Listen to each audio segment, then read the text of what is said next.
Alright guys, welcome to the channel. In today's video, we'll be looking at 5 basic checkmates that every beginner should know. We'll be starting from something very simple, then we'll proceed to something quite simple as well. So without further ado, let's dive into it. Okay, first you are up a queen and a rook and you love to deliver checkmate to this king. So how do you go about it? First you give a check, yeah? And what's the essence of this check? The essence of this check is to cut your opponent's king into one of the half of the board. If they decide to go downward here, that will just be a checkmate. That will be a checkmate on this square. So they are forced to move somewhere here. And notice this. We give another check here. Notice this. The king is completely cut off here. So the king can't step down. And this rook is giving a check to the king again. So the king is forced to actually step forward again. And when they step forward, we proceed with a check. And this is called the ladder's checkmate. We are going for the ladder's checkmate. Notice this. This king is also cut off from all of this square again. So the king can't go forward. And they are forced to go backward again. And when they go backward, what do? We give a check here. Taking advantage of this, our queen can protect the rook. Our queen can protect the rook. So you always want to have your queen behind when you are delivering this kind of checkmate. You don't want to give up your rook or you give up your queen, because if you give up your rook or your queen, it becomes quite tricky. And in this position, notice this. Queen is cutting off the square. The queen is cutting off all of this square. And now the rook is actually cutting off all of this square now. So the king is forced to step backward and then we deliver this beautiful check. Okay, so let's look at the two rooks checkmate. So how do you go about it? First, I suggest you just cut off the king. Now you are cutting off the king. The king can't go forward now. The king is forced to be stepping backward when you deliver a check, yeah? So what can your opponent try? Your opponent can try to play a move like this, trying to move closer to this your rook. Then you give a check here. Notice this, you are hitting the king and you are also cutting the square away from the king. Look at this. The king can't step forward and the king is forced to step into one of these square. The king is forced to step into one of these square. The king can decide to step into one of these square. And notice this, if you deliver check here, your opponent just grab your rook and say thank you for your generosity. So what do? Then you slide your rook over to this part of the board. And notice this, there's a very good distance between the king and the rooks. This is what you want to put in mind when you are delivering checkmate with two rooks. You want to make sure you have enough space from the king so that they don't capture your rook. And in this position, your opponent can try something like this. Then you give this check. And notice this, you are still cutting off the king from all of these squares. So the king can't step forward and these squares are taken here as well. So the king is forced to step here. Then comes this check. And regardless of what your opponent play now, you are just delivering checkmate on the next move. Okay, now in this position, you are up a full queen. So how do you usually deliver checkmate here? I will teach you a very simple way to deliver checkmate when you are up a full queen. First, just make sure you are looking at your queen like a knight. So you play a move like this, hitting the king. You are hitting the king like a knight, and this move is just quite tricky. The opponent can decide to go here, or they can go here, and they can go here. If they decide to go here, look at your queen. Your queen is still looking at the king like a knight. So what do? You move your king, and they are forced to move. And when they move this way, what do? You can cut off the king if you want, but you can still play a move like this, still maintaining the knight move. The opponent king can move here, move here, move here. And I want you to take note of this. If your opponent king move to any of this square, if they move to any of this back rank, if they move to any of this rank, what do you want to do? You want to make sure to cut off the king in a way that the king can never leave those back rank. And when you do that, then you slowly bring your king into the party. So in this position, going here or here, just lose the game very fast. So they play a move like this. Your queen is still a knight. So what do? You move your king and the king is forced to step into one of these square. If they move into this square, well, you play this move. Your queen now is a knight. Your queen is a knight as usual. And look at this. The king is forced into one of these square. Notice if they move into this square, I already told you, you just cut them off on the back rank, just making sure they can never leave the back rank while you slowly bring your king to support the queen and deliver a checkmate. So they play a move like this. What do? You can cut the king off here like this, which is quite nice, but I just want you to look at your queen as a knight and play a quiet move like this. And notice this, king is forced into one of these square, and regardless of which square they choose to move to, you are just cutting them off on the background. So if your opponent decides to play a move like this, stepping into the corner, well, I want you to take note of this. Moving into this square or moving into this square result in a stalemate because the king is left with no legal moves. So what do? So you cut off the king on the back rank like this, and notice this, the king can't go forward now, so the king can only shuffle on the back rank. Then you slowly bring your king into the game. They can do this. You just slowly bring your king into the game. Once you have successfully cut off the king on the back rank, what you want to do is to bring your king into the game. And when they move like this or here, you just deliver checkmate like this. In this position, you are up a full rook against a king. So how do you end up delivering checkmate? Yeah, let me give you the simple plan. The simple plan is that you want to cut off your opponent's king slowly into one of these square. You want to cut them off into one of these back rank. You want to just cut off the king into one of these back ranks. So what can you try to do here? First, you play a move like this, and notice this. Now the king is in a cage. In a cage, you want to make sure to reduce that cage slowly and consistently until the king is forced into one of those back ranks.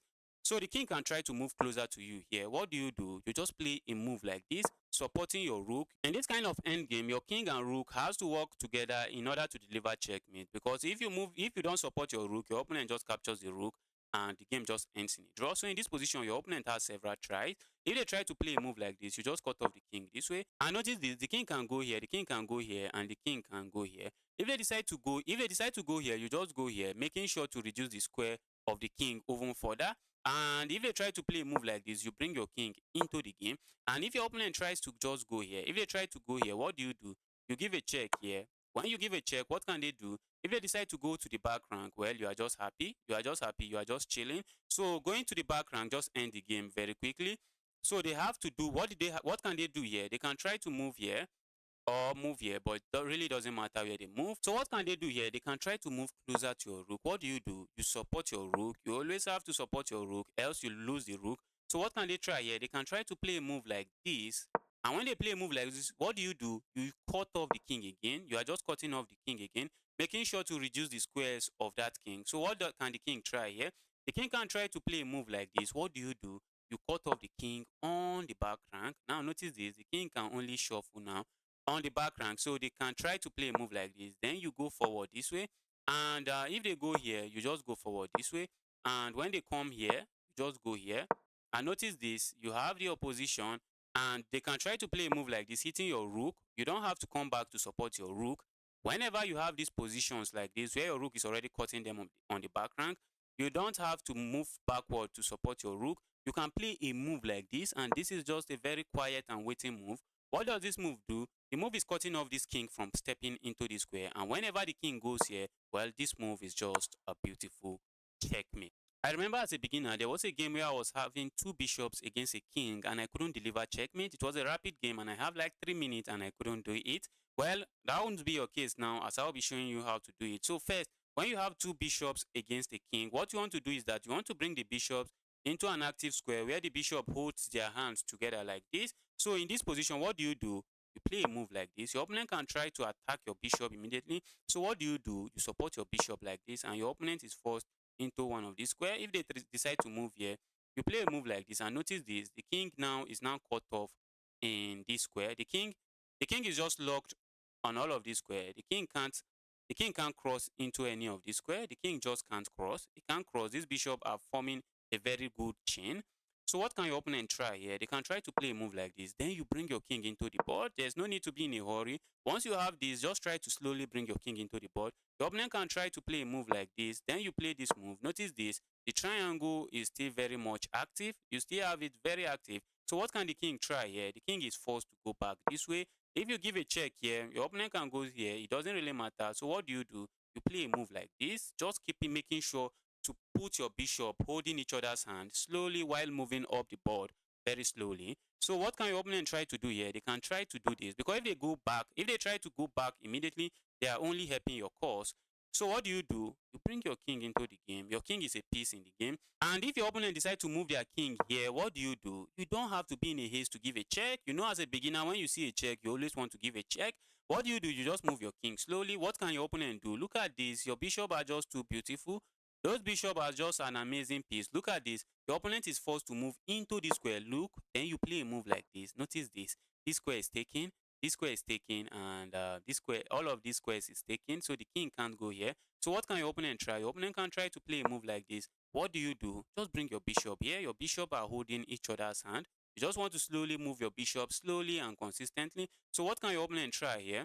They can try to play a move like this. What do? You just cut off the king again. Look at this. Just look at this. Now the king is forced into the back rank. And now that the king is forced into the back rank, you now have to slowly push the king into one of these square and deliver checkmate. So how do you go about it here? So in this position, what do? You play a move like this, cutting off the king, escape. The king can't go here, can't go here. And we have this triangle closing in. So your opponent can try to play a move like this. Then comes the tricky part. So what do you want to do now? When you already have your bishop aligned like this, so what do you do in this position? You just bring your king into the game slowly, making sure the king can go back. Now that the king can go back, what do?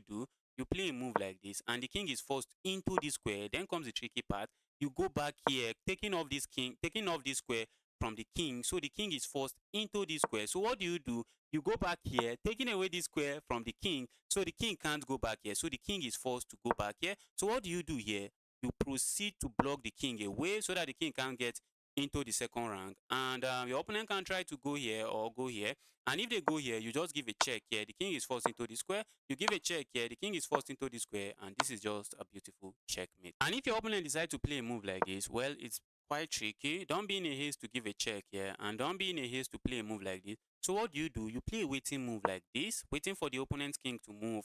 And when the king moves, you give a check this way. And notice this square is taken, and this is a check, so the king is forced here, and this is just a beautiful checkmate. If you have made it this far into the video, don't forget to hit the like button and subscribe to the channel for more videos like this, and thanks for watching.